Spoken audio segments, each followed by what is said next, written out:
Well, I'm very pleased to have June Traylor, who has been our Director of Ministries here at Christ by the Sea for 8 years, pretty much, give or take a little bit.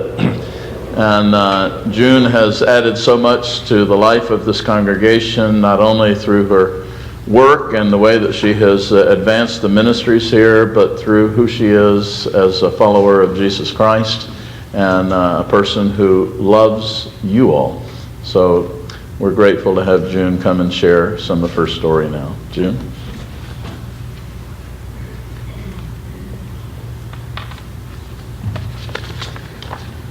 Please pray with me. Immortal, invisible, holy God, giver and sustainer of life, with thanksgiving we come before you this evening, keenly aware of your love on our behalf. We glorify your name. Bless this time together to your honor and glory, what is said and what is left unsaid. In the name of the Savior, Jesus Christ. Amen. The musical Your Good Man, Charlie Brown includes a scene called the book report scene. And the assignment for the gang is to write a book report on Peter Rabbit. And everyone starts to write their report, except Schroeder. Schroeder thinks that Peter Rabbit really reminds him of Robin Hood, and so he decides to write his report on Robin Hood instead. I feel a little bit like Schroeder tonight. My assignment is to share my faith journey. But what I really want to do is tell you about my mom. So I'm going to start there, and I promise to double back. By all accounts, my mom was a saint. Her husband, my dad, would tell you that. My husband would tell you that. And countless folks whose lives she touched would tell you that. Make no mistake, she was not perfect. I knew most of her foibles, but by grace, she was a saint. She was raised in a strong Christian home. They introduced her to the gospel, and it became the essence of her life. My mom, her name was May, don't ask, was a stay-at-home mom. Well, not really stay-at-home, because I remember her involved in countless activities, many centering around the poor and destitute. There were Bible studies, Sunday school superintendent, VBS director, 2 weeks, not one, youth counselor, missionary society president, and the list goes on and on. That was the doing, and then there was the being. Well, I remember coming down every morning and seeing my mom reading her Bible and praying. It was my mom who prayed for me, who introduced me and my siblings to praying and to the gospel of Jesus Christ, who took us to Sunday school, morning church, night church, youth group, Wednesday night prayer meeting, who encouraged Bible memory, who read the Bible with us every evening and prayed. None of this was a choice on our part until much later. It was what we did. It was like eating and drinking. She died when she was 47. I was a middle child, and regrettably I had most of the characteristics attributed thereof. My brother was 4 years my senior and remarkably smart. He was a national scholarship winner. He scored 800 on his SAT verbal, which is a perfect score in those days. He was valedictorian of his high school class, salutatorian of his college class, and I could go on. And then I came along. With all of the best intentions, my parents encouraged me to try harder, thinking I could attain the same academic pinnacles. It wasn't going to happen. I was a good student, maybe above average, but I wasn't going to be the valedictorian of anything. Right or wrong, real or imagined, pressure from my parents resulted in a deep-seated feeling of inferiority, never being good at anything, definitely not academics, and academics were what my parents treasured. Against that backdrop, we attended a small independent church in Poughkeepsie, New York, and I keenly remember the day when I was 7 years old and was baptized in that church. I keenly remember making a decision as only a 7-year-old to accept Jesus Christ as my Savior, and the decision to love and serve Him clearly would need to be refined over the years, but that was the beginning. There were some perceptions that needed to be refined as well, real or imagined, was that I saw that Christianity was defined by what we didn't do, and we had a long list. Well, we didn't lie, and we didn't cheat, and we didn't smoke, and we didn't drink, and we didn't swear, and we didn't dance, and we didn't go to the movies. Oh, by the way, the first movie I ever saw, I was 18 years old. It was Irma la Douce. It was a really bad decision. Our church decided to open a Christian bookstore on Main Street, across from the church, and asked my mom to be the full-time volunteer manager. The store had a very clever name. It was called Christian Supply Center, and my mom was asked to manage the store. Now, I don't remember her ever managing anything except our family, but manage she did. She became well-versed in Christian publishing companies, Christian literature, along with all the financial responsibilities. She supervised the volunteer sales force and spent countless hours in the store, as did my brother and I. It was there that I was introduced to Elizabeth Elliot's books, Through Gates of Splendor and Shadow of the Almighty, Charles Spurgeon, Morning and Evening, C.S. Lewis, Screwtape Letters, Brother Lawrence, The Practice of the Presence of God, A.W. Tozer, John Bunyan, and yes, some rather nondescript Christian fiction. Of course, there were a lot of Bibles, Sunday school curriculums, periodicals, and it was there I developed the love of reading. Perhaps you can imagine, it was not just a store, but a place where street people came looking for help. Broken people came looking for hope. It was a true ministry, much wider than just the books and music and novelties that were sold. When I was 14, my mom decided I should go to Highland Lake Bible Conference to work on a youth staff. Highland Lake was in Port Jervis, New York, and had a youth staff of between 100 and 120 high school and college-age students. Off I went to be a chambermaid for 4 weeks. It was that summer and the next 2 there where my faith was cemented with morning and evening chapel services, evening staff devotions, and the influence of godly mentors. The following summer I returned, now to be part of the full summer staff, and I was a waitress, and I worked in the bookstore. The first evening, as the newly arrived staff stood to introduce ourselves, a tall, handsome, funny, outgoing fellow from Detroit, Michigan, introduced himself. It was John Traylor. I am told John's mom, who was in the audience, suggested John and I meet. I was a short, shy, serious girl, but I was from Hyde Park, New York, and John's mom, being something of a history buff, thought it might be interesting for him to meet me, as I was from the home of Franklin Roosevelt. And meet we did. Actually, I was smitten with John Traylor, as only a shy, serious, insecure 15-year-old can be. We spent countless hours together that summer, again surrounded by strong Christian teaching and godly mentors. I still have the Bible, she said, looking for it, from that summer, where I have lots of notes written from the speakers that we heard. The book, of course, was from the Christian Supply Center, and in the front of it, on August the 3rd, 1961, I wrote, "I give my life to God for the mission field if that's what he wants." Apparently he didn't want. Here I am. When I returned home from the 3rd summer at Highland Lake, entering my senior year in high school, my safe, simple, ordinary life, enriched by strong biblical teaching and a mother who was pivotal in my Christian upbringing, took a sudden turn. Our family was turned upside down as she was diagnosed with stage 4 colon cancer, and her rapid deterioration was heartrending.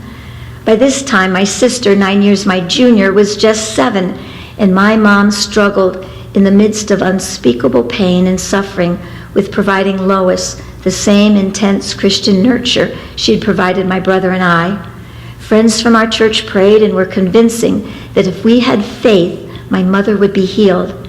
We prayed, and my mother deteriorated further. My dad was overwhelmed, and I was in a serious depression. Outward, I looked fine. I knew what a good Christian was supposed to look like. But inward, I was a mess. I did believe in God's faithfulness, and I knew about prayer, but nothing was happening, just pain and sorrow.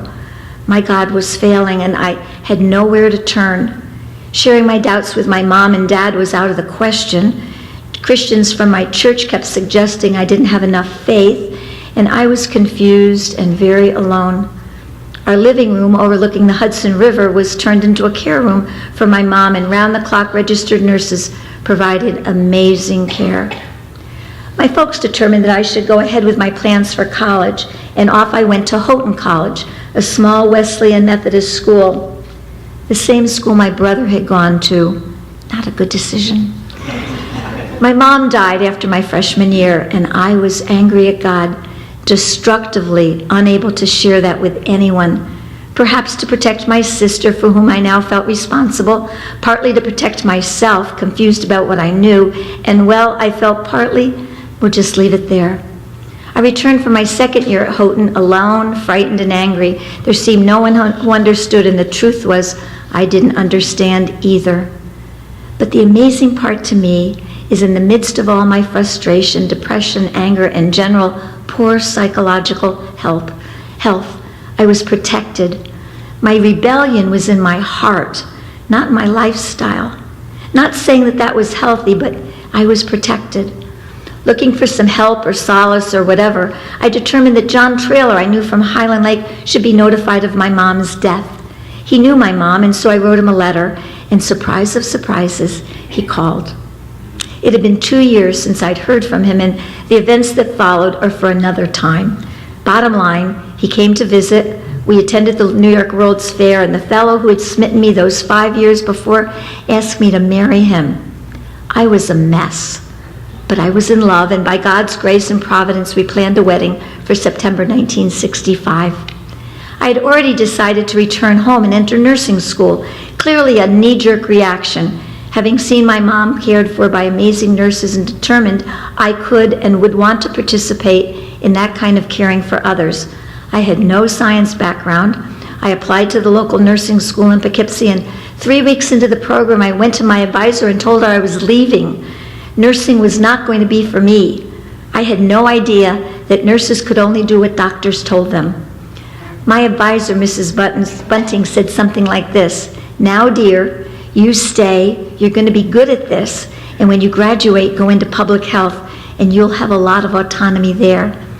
She might have been one of the first people to tell me I was going to be good at something, so I listened intently, and I did stay and did exactly as she advised.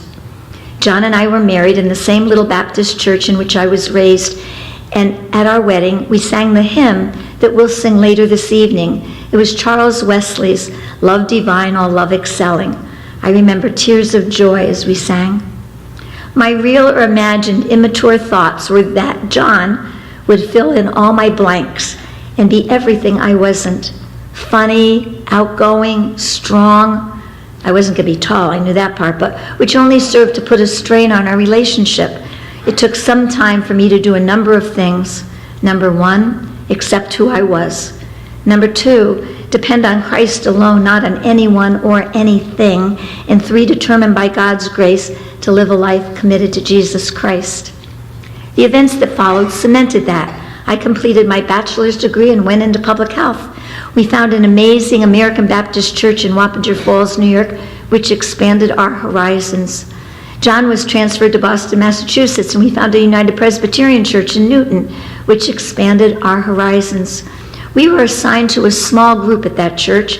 We were in our early 20s, and the person next in age to us was 40 years our senior.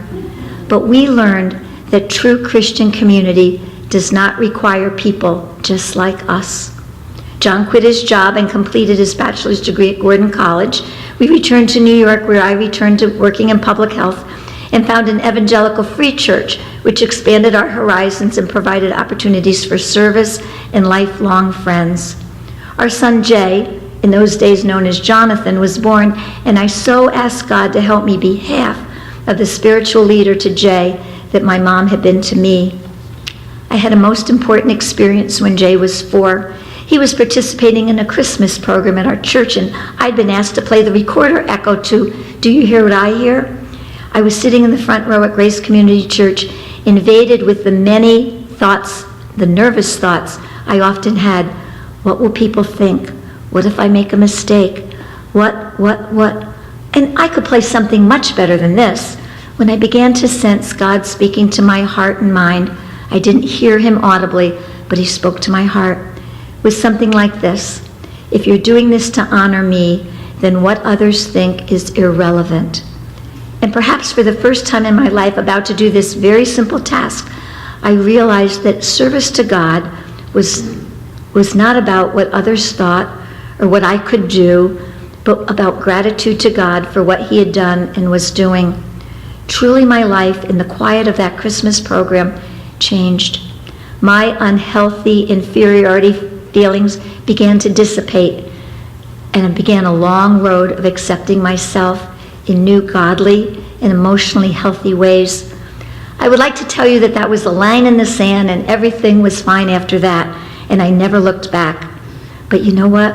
Somehow that same besetting sin can creep up on me if I allow it. John completed his master's degree and was invited to join the faculty at Gordon College, and we moved to Hamilton, Massachusetts. John entered a doctoral program. We attended an Orthodox Presbyterian church which provided opportunities for service and expanded my horizons. And my horizons needed to be expanded from my little Baptist church where I learned about Jesus to be able to see that there were so many other expressions of loving God and opportunities that I hadn't known. We welcomed 3 foster children and 2 nephews into our home. Then the day came when John came home and asked if we could move to Washington, D.C. He was being offered a position with the Children's Defense Fund, and I said, I don't think so. However, 2 years prior, a friend had given me a book and said, if you're just going to read one Christian book this year, read this one, and gave me a book called Yearnings by M. Craig Barnes. I had read the book 2 years before, and it had revolutionized much of my thinking. The essence of the book is God doesn't promise to give you everything you want. Based on Adam and Eve wanting one thing which God had said no to, I was reminded by reading that book how I had prayed for my mom, and that was what I wanted, and it wasn't given, and it was okay. Turns out, M. Craig Barnes was the senior pastor at National Presbyterian Church in D.C., and I knew exactly the church's location. It was right across the street from the Baptist home in which my grandmother had spent her last years. We flew to D.C., attended the church, and in the narthex that Sunday, I turned to John and said, I can live here. 2 years after joining National Presbyterian Church, I received a letter in the mail asking if I would consider applying for the position of Director of Care Ministries and Parish Nurse. I was working at the time for the Navy as a clinical coordinator for a malaria vaccine program, and my response was, I don't think so. But John said I would be good at that, and I applied and was blessed to be in that position for 8 years, serving and being served. Then came the move to Vero. Yes, there was an I don't think so to that too, but by God's direction, I saw after we moved here a small ad, very small, in the Press Journal in the summer of 2010 for a Director of Ministries at Christ by the Sea. I mentioned it to John, and he said, you're going to apply for that, aren't you? To which I replied, I don't think so. Did you notice I don't transition well?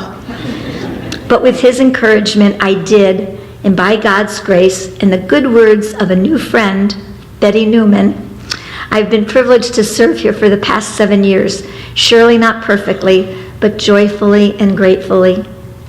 Through all the ups and downs, one thing has remained clear: trusting in the Lord, trusting him even in the weak and wavering moments, but trusting is the essence of true life. So the words of Proverbs 3, 5, and 6 resonate. Trust in the Lord with all your heart, and lean not in your own understanding. In all your ways acknowledge him, and he will direct your paths. In preparation for tonight, I came across a book I hadn't opened in years. It's a copy of Elsie Ergemeyer's Bible story book, given to me by my mom to replace the worn-out copy I'd had as a child. And I opened this a couple days ago, and here's what I found. Presented to my girl, Junie. Don't go there. From Mom. April the 15th, 1960. Happy birthday. Proverbs 3, 5, and 6. In closing, I want to read to you something from a new favorite author called Paul David Tripp. He writes this: God meets us where we are. This is the beautiful, hope-giving reality of grace. If God asked us to meet him where he is, we would all be damned. He comes to us in our fear. He draws near to us when we are separated. He meets us in our doubt. He pursues us when we wander. When we sin, he comes to us with conviction and forgiveness. He empowers us when we are weak. He restores us when we are unfaithful. When we deny him, he does not deny us. He comes to us at the moment of our salvation, and he comes to us again and again as we journey from the already to the not yet. He sits down with us, assuring us again of his love, drawing out from us love for him, and sending us on our way to do the work he has chosen us to do. He does not wait for us to come to him. He comes to us. It is the way of grace. Thanks be to God, and amen.